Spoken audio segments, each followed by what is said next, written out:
Muy buenos días, sea bienvenido a Líderes de Opinión, un programa que analiza los problemas sociales llevados hasta las últimas consecuencias.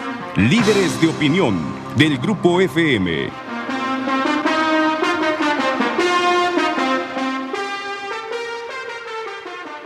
Hola, ¿qué tal? Buenos días, bienvenidos a su programa Líderes de Opinión.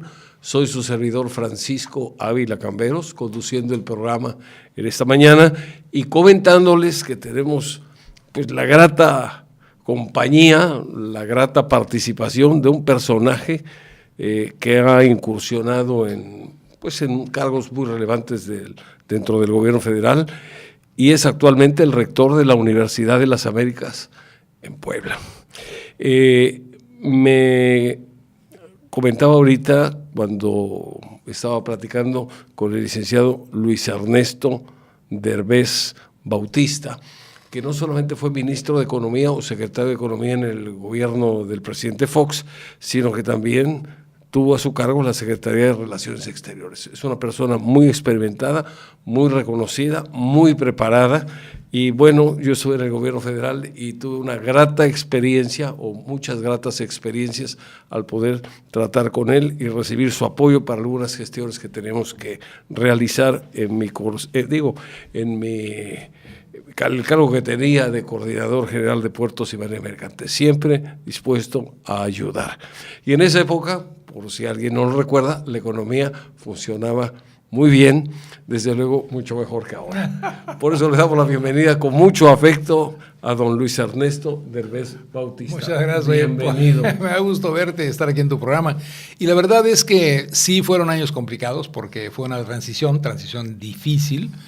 Viéndola a la distancia, resulta que no fue tan difícil. Lo que estamos viendo hoy es peor, ¿no? Es una situación complicada para el gobierno federal, no solamente por las circunstancias internacionales, también por el hecho que en Estados Unidos contamos con un presidente, el señor Trump, que ciertamente no queda claro de qué lado se va a levantar en la mañana. Y según de qué lado se levante en la mañana es el problema que vamos a tener nuestro país o muchos otros países. Nosotros particularmente preocupados por el Telecán, preocupados por lo que va a pasar en esta concepción que trae él de que el Tratado de Libre Comercio de América del Norte ha sido perjudicial para Estados Unidos. Por lo tanto, quiero cambiar las condiciones y quiero cambiar lo que le ha permitido a México ser tan exitoso a juicio de él y a Estados Unidos perder tanto. Bueno, eso es lo que él opina. Yo creo que ha sido una relación donde las dos partes han ganado. Aprovecho, si te parece bien, para empezar por ahí, porque a lo mejor tú me aclaras una duda que siempre he tenido.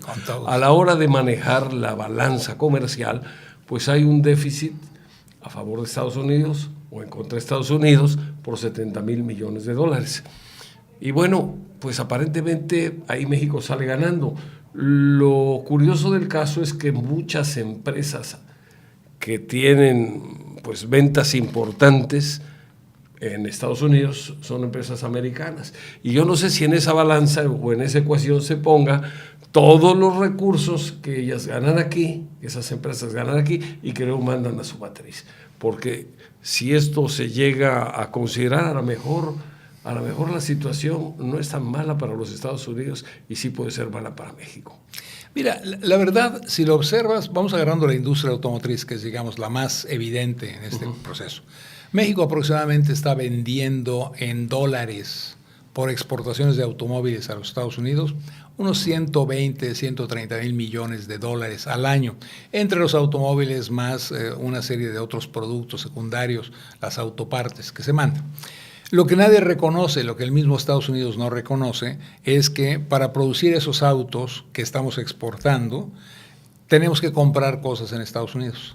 La adquisición de productos intermedios para armar los carros en México de Estados Unidos ronda los 45,000 millones de dólares, casi 50,000.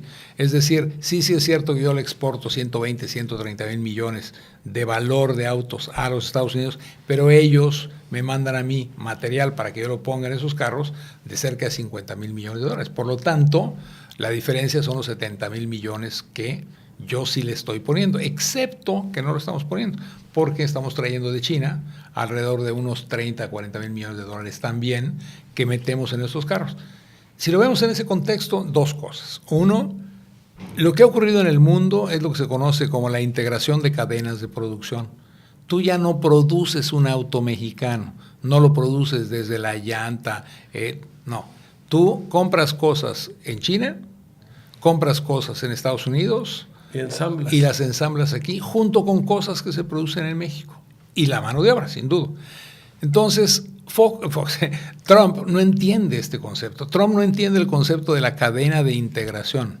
Él lo único que ve es el número final. El número final lo que dice es: yo te exporté 120, 130 mil millones de dólares y tú me exportaste a mí 40 mil. Resultado, yo gané 80 mil, lo cual no es cierto. Uno, por lo que acabo de mencionar, el contenido viene de otras partes también y yo lo pongo aquí.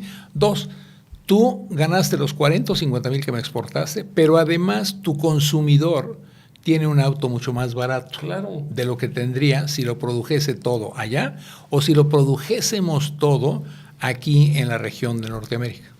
Este es uno de los problemas que traemos con Trump.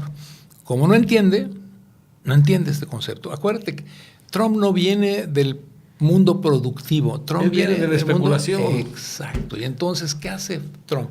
Trump es un especulador. Lo que él entiende es: si tú ganas es porque yo pierdo. Sí.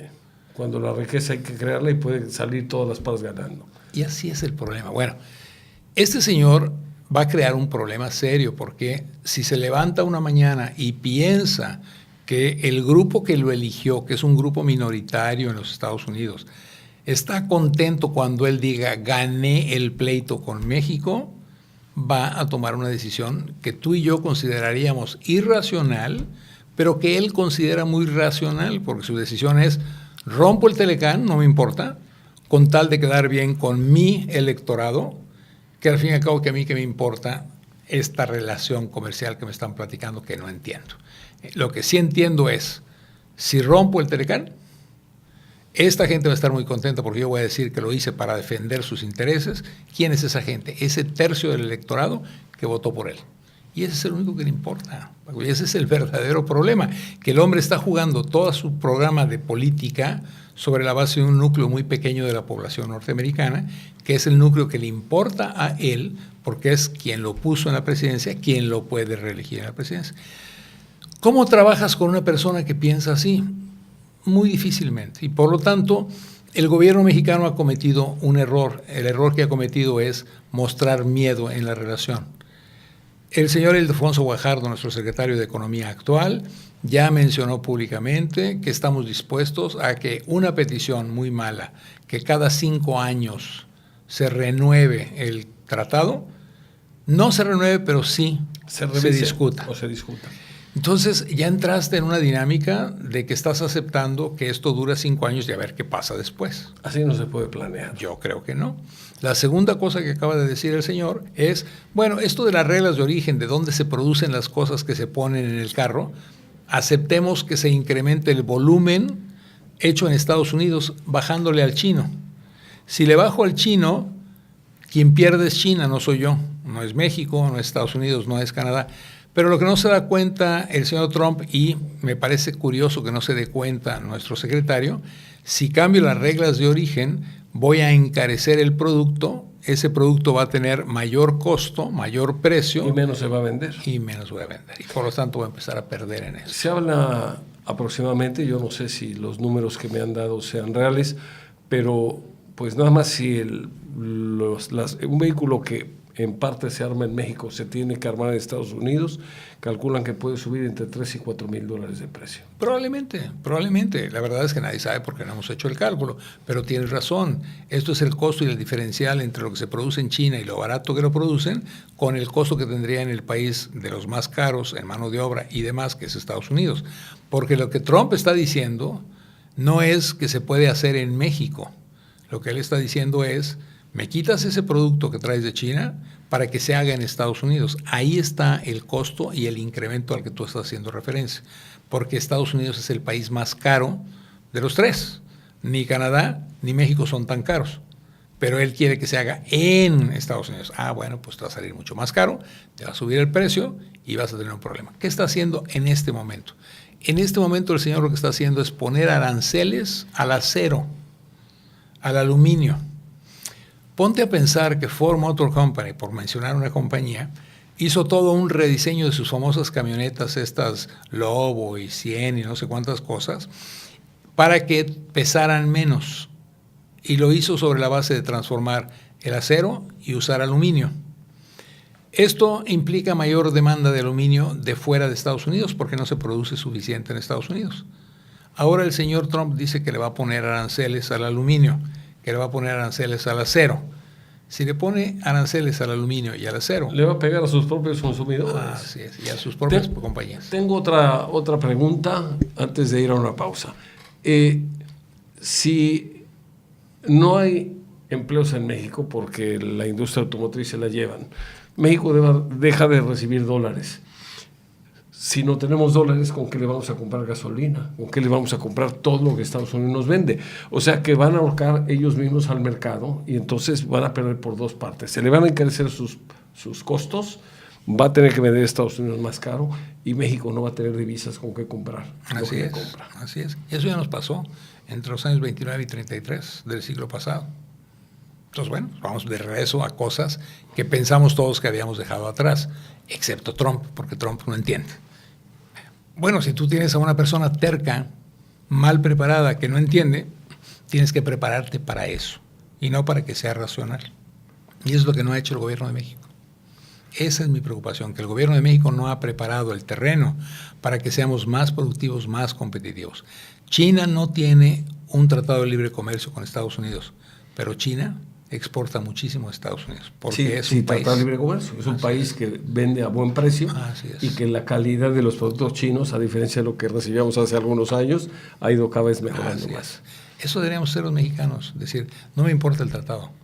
Lo que tengo que hacer es que mis productos sean eficientemente muy baratos en el sentido de costo, mucha calidad, y no va a haber forma que me detengan las exportaciones a Estados Unidos. Muy interesante, Luis Ernesto. Siento que no nos va a alcanzar el tiempo para platicar todo lo que tenemos que comentar, pero vamos a una pausa, si te parece, y regresamos.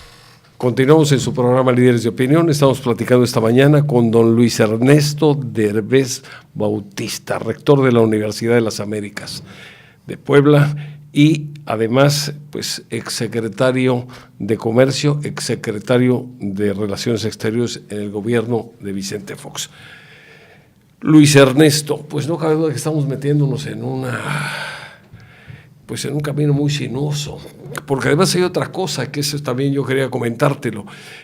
Dentro de las cosas que está haciendo Trump, yo no sé si a la larga le den resultados porque el gobierno americano sigue gasta y gasta y gasta más de lo que tiene presupuestado. Pero habla ya de que está aplicando una reducción importante en el impuesto sobre la renta. Se habla de que lo está bajando del 30 al 21% para las corporaciones, o sea, para las empresas. Y aquí en México, el empresario mexicano va a pagar el 30% de impuesto sobre la renta, tiene que dar el 10% de reparto de utilidades, pero además el inversionista a la hora de retirar sus dividendos tiene que pagar otro 10%. Quiere decir que vamos a competir el 50% de impuestos en México contra el 21% de impuestos en Estados Unidos. Si aparte de esto tenemos combustibles caros, energía eléctrica cara, carreteras llenas de agujeros, con cuotas de peaje muy altas, pues con lo único que podemos competir, y eso es penosísimo, es a base de bajos salarios, lo cual me parece una injusticia desde el punto de vista social. Pero pues por ahí leí en el periódico El Financiero que ya andan algunos funcionarios del gobierno federal y algunos dirigentes de la iniciativa privada, pues ya andan platicando a ver cómo le hacen para bajar el impuesto sobre la renta, y hay algunos que me parece de una forma totalmente irresponsable están hablando de incrementar el IVA, lo cual va a ser catastrófico para la clase media y la clase con menos poder adquisitivo en México. Si el IVA se va a las nubes o si el IVA se va al 20%, pues, o al 18%, no sé cómo sería o cuál es el plan que tienen para tratar de compensar la disminución que se haría en el impuesto sobre la renta, el problema que tendríamos es que se desataría la inflación. Sí, pero mira, aquí hay dos cosas que la gente debe entender. La primera es, tú necesitas un sistema fiscal, es decir, una estructura de cobro de impuestos que tenga sentido para el país. La mejor estructura de cobro de impuestos para un país como México en este momento es que tú incrementaras el impuesto al consumo, en este caso el impuesto al valor agregado, que lo puedes hacer de dos maneras, porque no estás hablando de la tasa únicamente. Lo que estás hablando es, hay muchísimos productos exentos en este momento en México del pago del impuesto al valor agregado. Si yo cobro esos productos, es decir, si le pongo IVA, que a nadie le gusta en México a platicarlo, a alimentos y medicinas, lo que voy a tener es una recuperación de entre 1 y 2 puntos del Producto Interno Bruto por ese hecho. Se habla, yo no sé si sean números reales, pero se habla de que el gobierno se evitaría 500,000 millones de pesos de devolución. Sería $500 millones para como manejamos los números acá. Cada punto porcentual del producto son 200,000 millones de pesos. Si yo te digo que vamos a recuperar 3 puntos del PIB simplemente por quitarle la exención que en este momento existe de pago del IVA, no necesito subir el IVA, pero ya lo que hice fue que subí el número de productos que pagan IVA. Como consumimos todos alimentos y medicinas, tiene un impacto muy fuerte. Impacto fuerte recaudatorio. Yo voy a poder conseguir, por lo tanto, digamos para redondear 600,000 millones de pesos. Tú decías 500, vamos dejándole 600,000 millones de pesos. Esos 600,000 millones de pesos yo puedo utilizarlos para reducir el impuesto sobre la renta a las empresas y a través de esa combinación hacer la reducción necesaria, y probablemente lo podríamos bajar al 20% el impuesto sobre la renta, que permitiría compensar con este incremento de recaudación la disminución de recaudación del impuesto sobre la renta. El problema que vamos a encontrar en México, para comenzar, es el concepto que manejaste pero hay una injusticia en este contexto, porque por un lado le cobro a la gente por comida y por medicinas, afecto a los que tienen menos recursos porque les voy a pegar muy duro en su gasto y por lo tanto en lo que van a tener que pagar, y al mismo tiempo le estoy devolviendo dinero a los empresarios, porque lo que estoy haciendo es, le estoy entregando a los empresarios ese dinero que le estoy sacando a la fuerza a los más pobres en el país. Que normalmente no pagan impuestos. Bueno, eso va a causar todo tipo de problemas. Entonces, la verdad es que hoy lo que debería estar pensando el gobierno de México no es subir impuestos, no me importa cuál, o sea, voy a bajar el impuesto sobre la renta para que yo te pueda dar esa compensación que se requiere, pero no voy a subir el impuesto al valor agregado. Eso me obliga a encontrar ahorros en el gasto público por 400,000 millones de pesos. Esa debería ser la tarea del gobierno.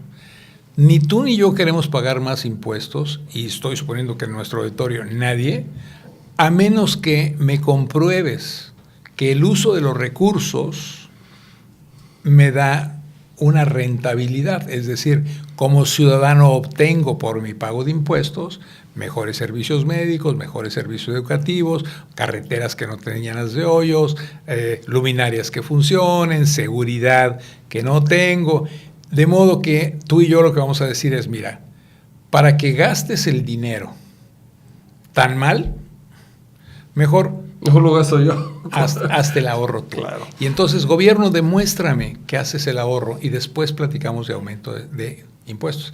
Y si quieres devolverle dinero, que es correcto desde el punto de vista productivo, pero si le quieres devolver dinero a los empresarios, hazlo de tu dinero y no del mío.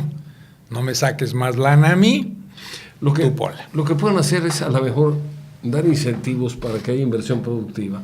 Y de esa manera, sin subir impuestos, simplemente van a llevarse una rebanada en el mismo porcentaje, pero de un pastel más grande. ¿Sabes cuánto cuesta simplemente todas las reglas y restricciones que tiene que cumplir cualquier empresario y cualquier ciudadano en México en términos de el costo en dinero al país? Más o menos está calculado por estudios hechos entre 3 y 5 puntos del Producto Interno Bruto. Eso sin contar la corrupción. Sí. No nos metamos ahorita en ese lío, después si quieres con gusto. Pero ahorita aquí nada más.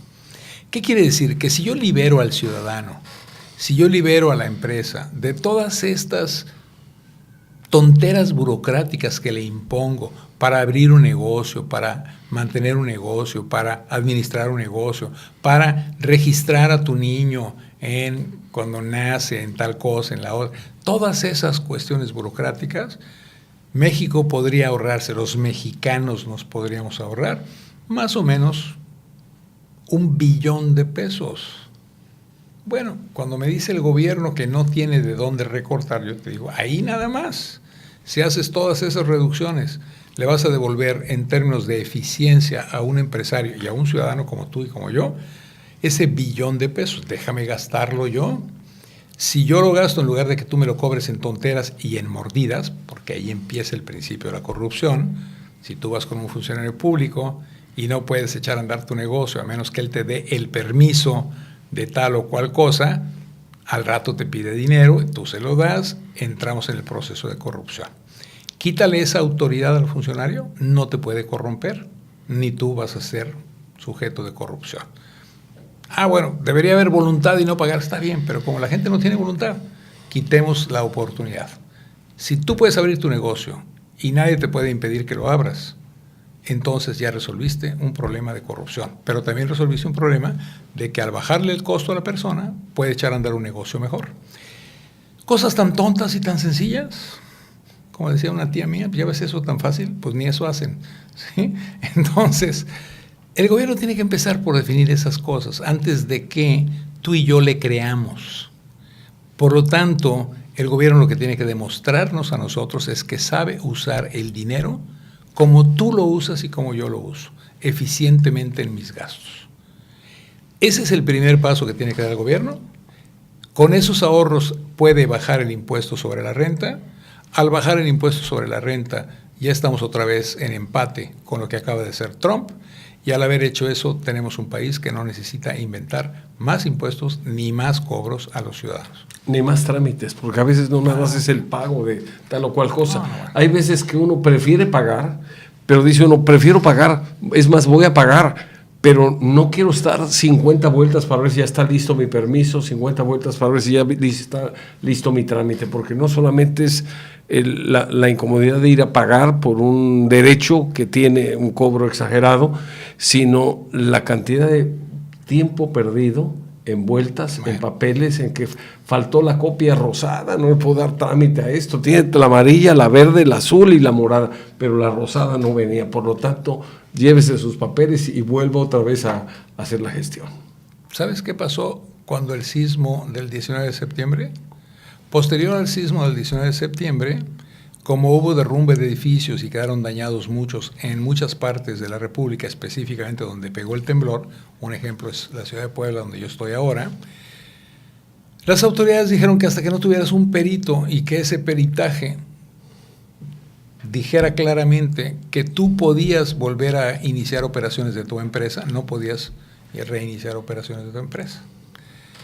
Como resultado de eso anduvimos buscando peritos todos. No había tantos, pero como era indispensable, una universidad como la nuestra que tiene peritos, pero que no están registrados, no los podíamos utilizar para la certificación. Aunque ya habían revisado todo en la universidad y nos habían dicho lo que después se comprobó, que se podían utilizar las instalaciones, que no había problema, que todo estaba perfecto, hasta que no encontramos un perito no pudimos echar a andar las actividades de la institución. Perdimos una semana de actividades por esta razón, teniendo los peritos, pero no estaban certificados. ¿Okay? Entonces, eso que acabas de decir, ahí está.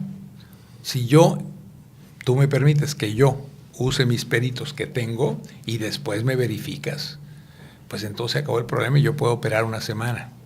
Nos tuvimos que mantener cerrados una semana, no porque no estuvieran en buen estado los edificios, sino porque teníamos que tener la certificación del perito que tenía su certificado. Pero de esos no hay muchos, pues como los notarios, ¿verdad? No hay muchos, entonces tienes que ir con el notario y te cobra lo que quiere. Ahí está el negocio. Hay que dar pocas patentes o permisos de perito para que haya forma de que cobren lo que les dé la gana. Muy interesante. Vamos a ir a una pausa. Hay mucha tela de donde cortar todavía. Regresamos. Continuamos platicando en su programa Líderes de Opinión con el licenciado Luis Ernesto Derbez Bautista, rector de la Universidad de las Américas en Puebla. Luis Ernesto, tocaste un tema importante porque estás ahorita narrándonos las peripecias que tuviste que que sufrir para poder utilizar nuevamente las instalaciones de la universidad. Y aquí vamos a un tema toral. Es importantísimo para salir adelante tener una buena educación. No nada más saber leer y escribir y acabar leyendo libros de monitos o libritos de novelas corrientes. Necesitamos generar o crear un ciudadano responsable, comprometido, participativo, consciente de la obligación que tiene para con su país, para transformarlo, para tener un país con menos desigualdades y con más justicia. Sin embargo, a mí me duele mucho cuando por cualquier tontería una escuela deja de funcionar, hay una huelga, no hay clases porque hubo tal festividad, o no hay clases porque se hizo puente, y cada día perdido. Ha habido tantas necesidades en México que se podían resolver con la educación o con más educación. Cada día perdido es como que el equivalente a ir perdiendo poco a poco el paso para alcanzar a naciones que se nos han adelantado, basándose esos avances en la educación. ¿Cómo ves la educación en México y qué crees que debemos hacer para mejorarla, ya que esta creo que es la única herramienta que puede ayudarnos a salir del subdesarrollo? Mira, lo primero que tiene que hacer el mexicano y el gobierno en particular es entender que la educación es lo que los economistas llamamos un bien público. Es decir, que la educación ayuda a que la sociedad sea mejor. Una buena educación permite que haya una sociedad mejor formada, que quienes integramos la sociedad seamos mejores ciudadanos, que haya armonía, paz y tranquilidad en las formas que nos relacionamos. Por lo tanto, en eso nada más, si nuestra sociedad educara mejor a todos y cada uno de nosotros, tendríamos una sociedad mucho más tranquila, menos violencia, menos inseguridad, más armonía en las relaciones de todos y cada uno de ellos. Por eso yo digo que la educación es un bien público, porque ayuda a ese bienestar social en general. Si aceptamos que es un bien público, lo primero que tenemos que entender es necesitamos más educación, no menos. Para que exista, por lo tanto, más y mejor educación, se requiere que haya competencia, es decir, que las habilidades que el sistema educativo mexicano le da a los jóvenes desde kindergarten, como se decía antes, ¿sí?, preescolar, hasta lo que constitucionalmente está obligado y garantizado a que le demos a un ciudadano, la preparatoria, los estudios de educación media superior, esta combinación debería de darle esas habilidades para poder competir a todos los ciudadanos de México. Pero si yo tengo un sistema en el cual, por un lado, toda la parte pública está dominada por el gobierno, por el Estado, y sindicatos son quienes controlan cómo se define el programa de educación, también quiénes dan clases, cuándo dan clases, en dónde dan clases, tengo un problema de partida que ha sido el que ha sufrido México. Porque estuvo dominada la educación durante muchos años por estos sindicatos, y son dos en este momento, el CENTE y la CENTE, ¿sí?, los dos sindicatos. Necesitaba el gobierno hacer lo que hizo, que fue, necesitamos eliminar el poder de los sindicatos sobre la asignación de plazas, la recompensa a profesores, la manera como vamos a tener enfrente de un pupilo a una persona dando la clase y el contenido de los programas académicos. Eso fue el inicio de la reforma educativa que requiere México. Eso ya lo estamos haciendo en la parte que yo le llamo el sector privado que proporciona el bien público llamado educación. Ahí empieza el problema en México. ¿Por qué? La gente piensa que es bien público porque lo da el sector público. Y yo lo que estoy diciendo es no, lo puede dar el sector privado y sigue siendo un bien público, ayuda. Por lo tanto, no me separes, no me pongas reglas diferentes a mí como sector privado a las que le pones al sector público. Cámbiame esas reglas, hazlas flexibles, permíteme adaptar los programas educativos a lo que yo estoy reconociendo como las necesidades de habilidades cívicas, que ya no damos civismo, actividades cívicas, actividades también profesionales, de competencias, y déjame competir.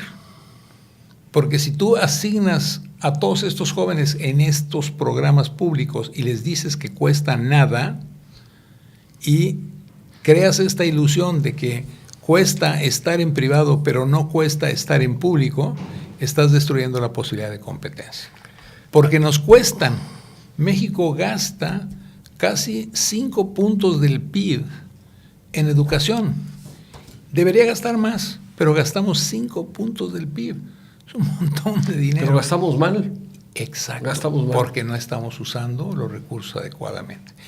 No mejoras los programas de estudio, sigue manteniendo los sindicatos el control de cómo se asignan profesores, de qué manera se determinan. La reforma educativa no está funcionando en esta actividad, la evaluación de profesores, la asignación de profesores, y no está respondiendo a la modificación de los planes de estudio para que verdaderamente respondan a las habilidades que hoy se requieren en el mundo para que sean competitivos nuestros chicos. Eso me dice a mí que no es necesariamente por mandato público como se hacen las cosas, sino por competencia. Permíteme competir. Hoy en día, la gente mejor formada de México, desafortunadamente, hay excepciones y ocurren también en el sector público, pero la gente mejor formada en México es la que egresa del sector privado de la educación. Esas características se las tenemos que dar al sector público. De otra manera, este grupo de gente que representa 1/3 nada más de la población está teniendo mejores calificaciones, mejores oportunidades. Estamos globalizados y estas 2/3 partes que están en el sector y sistema público no lo están obteniendo. Este es un grupo poblacional que se está quedando atrás y este es un grupo poblacional que está a niveles internacionales de competencia. No es justo. Necesitamos encontrar la forma de que esto que doy en el sector privado se dé también en el sector público. Y es únicamente a base de competencia, pero mientras tenga sindicatos no funciona. Fíjate qué terrible. Una de las personas que está ahorita lidiando por ser presidente de México, específicamente López Obrador, acaba de decir públicamente que si él es presidente, le va a dar marcha atrás a la reforma educativa, pero no en el sentido positivo. Le va a dar marcha atrás dándole otra vez a los sindicatos la fuerza que tenían. Para que designen, nombren, hasta pongan. el secretario de Educación en un descuido. Hay algo que también yo quisiera que nos hicieras el favor de comentar, porque ha habido mucho rollo, por usar un término coloquial. Nos han dicho que la educación es gratuita. Yo creo que esa es una falacia del tamaño del mundo. A ver, ¿los maestros cobran sí o no? Pues sí cobran. ¿Las escuelas se hacen solitas? No, las escuelas se tienen que construir con recursos. ¿Qué es lo que quiere decir al final del día? Los libros de texto, etcétera. Nada es gratis. Lo paga el ciudadano con sus impuestos. El tema es que como nos han vendido la idea de que todo es gratis, pues entonces como me lo dan gratis, yo no puedo exigir calidad, yo no puedo exigir a los maestros que cumplan, yo no puedo exigirles a las autoridades educativas que no permitan tantas faltas, tantos ausentismos, tantos puentes. Y no puentes de los que hacen falta para unir una ciudad con otra. Puentes, lo sabemos, le llaman al arte de no presentarse a trabajar cuando cae un día festivo en martes y dice nos vamos de puente el lunes. Pero ahora se llega a extremos donde si el día festivo es el miércoles, pues algunos maestros de manera abusiva pues paran desde el viernes y toman hasta el miércoles o jueves. Entonces no puede ser esto. La educación nos cuesta muy cara.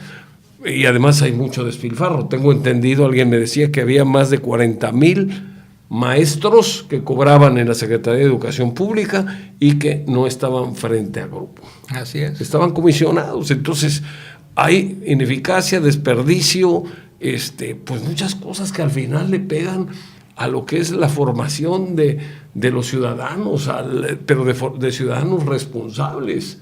Claro, pero piensa lo siguiente, no es únicamente lo que tú dices, que además es absolutamente cierto. El verdadero problema es un ciudadano que gana un sueldo muy malo, porque pues hay muchísimos en México que ganan un salario mínimo, 2 salarios mínimos, 3 salarios mínimos. Les alcanza muy apenas para muchas cosas esenciales. Educación es una de ellas, pero como está el sistema gratuito, lo meten ahí, ¿sí? Piensa que estos jovencitos hubieran estado mejor si hubieran estudiado en cualquier otra actividad, en cualquier otra institución, en donde no haya los problemas que tú mencionaste, que el sindicato permite proteger al profesor para que no dé clases, para que se tome puentes largos, para que no cumpla el contenido del programa. Los chicos que han sido alumnos en Oaxaca los últimos 5 años, como resultado de las huelgas de la CENTE, no el CENTE, la CENTE, no han tenido clases. Sin embargo, los han promovido. Todos y cada uno de ellos han pasado de año, pero no aprendieron nada. Estos chicos, cuando terminen, van a tener su certificado de estudios y 0 conocimientos.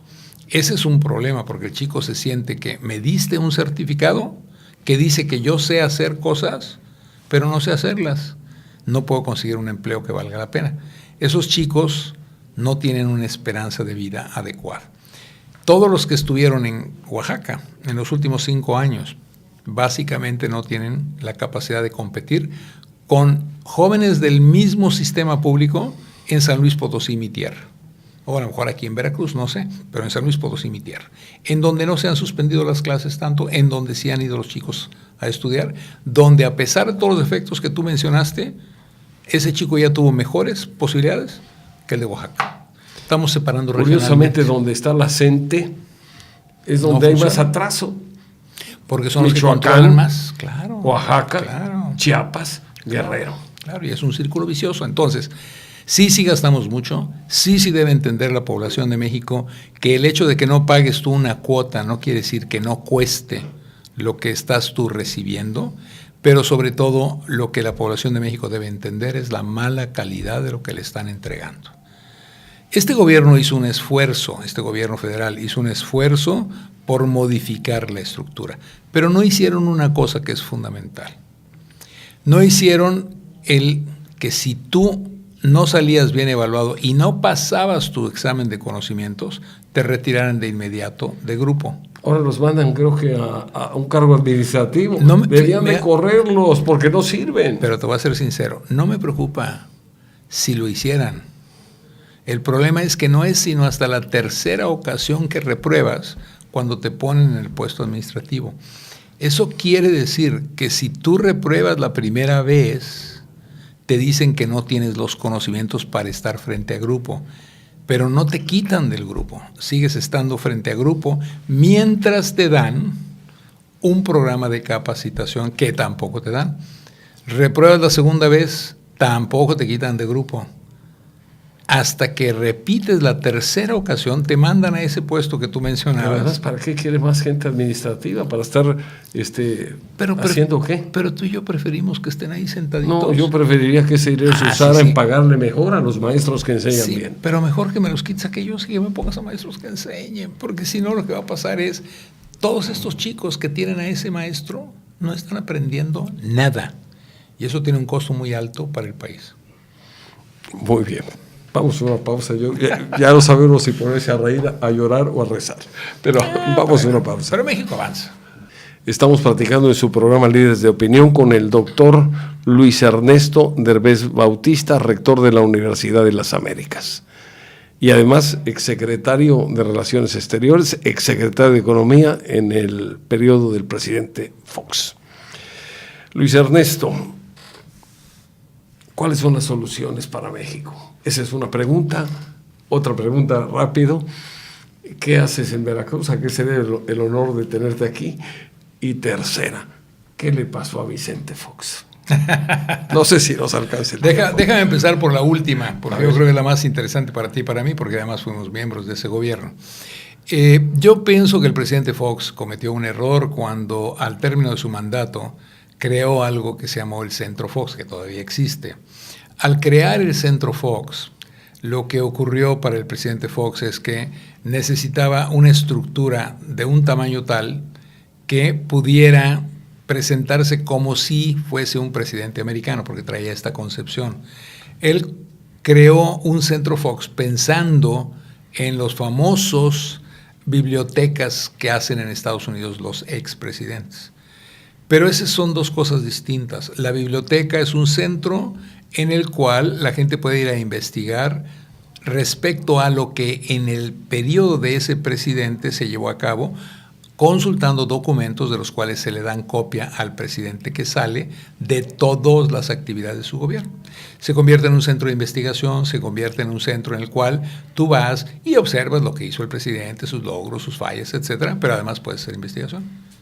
Él pensó en eso, pero no lo pensó así. Creó un centro en el cual tiene mucha memorabilia de lo que él como presidente fue, pero tiene mucho costo y necesitaba entonces generar ingresos. Como no tenía los ingresos, tuvo que empezar a buscarlos. Durante un periodo determinado, cuando terminó como presidente, como era muy reciente su salida, tenía gente que le apoyaba, que le daba dinero, obtenía donativos, etc. Eso le permitió vivir en el Centro Fox, crecer el Centro Fox, pero nunca resolvió su problema de flujo, hasta que se encontró con la realidad. Ya dejaste de ser presidente 3, 4, 5 años. Ni quien se acuerde. Bueno, sí, tú y yo nos acordamos, pero no mucha más gente. Y entonces ya no le dan dinero, ya no tienen los financiamientos. Tuvo que caer en algo que es terrible, que es buscar el financiamiento. Y lo acabó obteniendo probablemente del gobierno a través de cursos, gente que le mandaban, etc. Eso te crea obligaciones. Y una de las obligaciones que te crea es no morder la mano que te alimenta. Eso es lo que pasó. Y de una persona que dijo cuando llegó a la presidencia de la República que la mano que te alimenta es una mano que no debes aceptar porque está llena de tepocatas y etcétera, cayó en una persona que aceptó esa mano. Al punto que hoy respaldó públicamente a la persona que representa todo aquello con lo que él dijo no debía darse en el país. Bueno, eso es lo que le pasó a Vicente, esa es mi opinión personal. Sigue siendo una persona que está buscando el bien, sigue siendo una persona que está impulsando causas que valen la pena, pero el Centro Fox es de tal peso que le ganó la partida de lo que quieras. Yo creo que ahí difiere un poco, no entramos en demasiados detalles, pero por ejemplo eso de que anda buscando defender causas, pues anda buscando defender el consumo de la marihuana. O sea que alguien con el liderazgo que tuvo simplemente cayó en un extremo tan... Pero digamos, eso es lo que yo pienso, eso es lo que yo pienso de Vicente, ¿ok? Ahora, la otra cosa que va a ser muy importante dentro de lo que tú me estabas preguntando, son cosas interesantes para todos nosotros, ¿ves? Pero yo quiero hacer un comentario distinto. Si yo veo a México hoy y veo qué es lo que necesita México, lo más importante en este momento, en este año particular, y esa es la razón por la que estoy aquí en Veracruz, porque voy a dar una plática a Coparmex, a los jóvenes de Coparmex principalmente, respecto al futuro y a lo que yo veo con las elecciones del 2018. Entonces, ya te respondí 2 de las 3. La tercera es, si yo observo qué país quiero, la pregunta que me quiero hacer más bien es, quienes tienen oportunidad de ser el próximo presidente o presidenta de este país, ¿qué están proponiendo? Y observo que no están haciendo nada. Andrés Manuel López Obrador está definiendo un México del siglo pasado.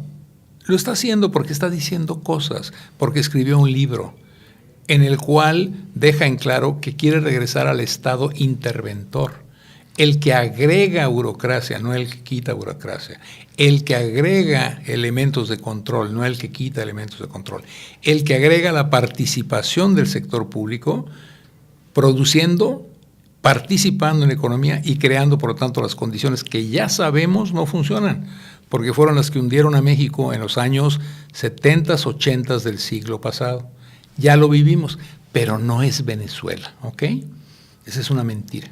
Yo no estoy de acuerdo con la gente que dice que nos va a llevar a una Venezuela. No, no es cierto. Nos va a llevar a un México del PRI de los 70s y de los 80s. O de la época de Cárdenas. Si tú quieres, pero de los 70s y de los 80s, muy específicamente, pero en donde además él va a querer permanecer como presidente vitalicio. Casi como un jefe máximo. Bueno, ¿sabes cómo se llama? Se llama Bolivia. Eso ya ocurrió en Bolivia con Evo Morales. Pero es un país que funciona, es un país que coopta a los empresarios, es un país en que se le dan subsidios a los pobres, es un país en que se está desperdiciando la posibilidad de crecimiento. México no puede aceptar eso, porque no somos Bolivia precisamente. Ni Ecuador. Porque tenemos que pensar de una manera distinta. Yo creo que la gente debe hacer esa comparación y no la de Venezuela, porque eso nos manda un mensaje mejor que es, cuidado, porque lo que va a hacer Andrés Manuel es mandarnos 20 o 30 años de retraso. No hundirnos como Venezuela. No tenemos la capacidad económica para hundirnos como Venezuela, ¿ok? Pero lo que sí tenemos es la posibilidad de regresar a los 20 o 30 años atrás con todo lo que eso representa mal para el país, para la democracia. Está bien, entonces tenemos al segundo. Y ese se llama José Antonio Meade. Fue secretario de Hacienda. En una de las acciones más valientes que toma, que es dar el gasolinazo, imponer el impuesto para poder equilibrar las finanzas públicas, hoy dice que no es cierto, que él no fue. Pero eso es lo que nos habían dicho, que él iba a hacer una cosa distinta a los del PRI porque no era del PRI, que no era un político tradicional, que precisamente era un hombre que tomaba ese tipo de decisiones. Y ya está diciendo que no es cierto y está diciendo que me adopten, por favor, quiero ser como ustedes. Ah, bueno, pues el mensaje es: tampoco trae soluciones. Nos va a crear un país en donde va a ser exactamente lo mismo que están haciendo ahorita. Y eso se llama corrupción, desarrollo que no es suficiente, problemas económicos, problemas sociales, inseguridad, violencia. Llega el tercero.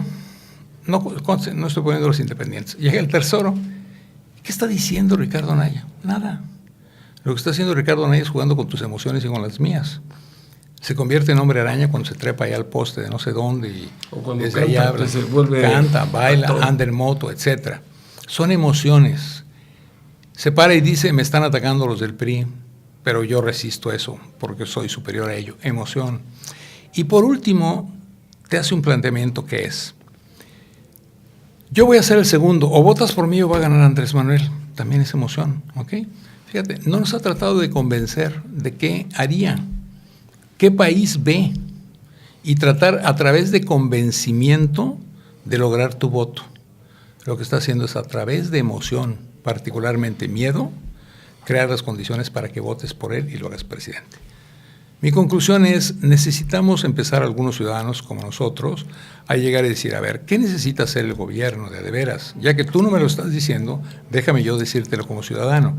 Necesitas bajar el gasto público y hacerlo más eficiente. Necesitas crear condiciones para que el proceso educativo rompa esta diferencia público-privado y empieza a tener calidad más que cantidad. Quita el elemento de cobertura. La concepción actual es: vamos a llegar a cobertura del 100%. No, yo quiero llegar a calidad del 100%. ¿Cómo lo haces? Con mejores maestros, con lo que tú estabas diciendo, córrelos cuando no funcionen, pero al mismo tiempo dame un paquete de contenido desde el punto de vista educacional que responda a las necesidades del siglo XXI, no del siglo XX. Hay gente que todavía está pensando en las épocas de Vasconcelos para dar educación. Empecemos a hacer ese programa. Como ciudadanos tenemos que impulsar. Yo ando en eso ahorita. Voy mañana y les voy a decir a los jóvenes: tienen que participar en política. Esto no es un asunto de si quiero o no quiero. Ustedes tienen que tomar el destino de este país en sus manos. Tienen que hacer propuestas y tienen que participar. Tienen que obligar a que las condiciones por las cuales se dio el abuso de un Javier Duarte en Veracruz no se repitan.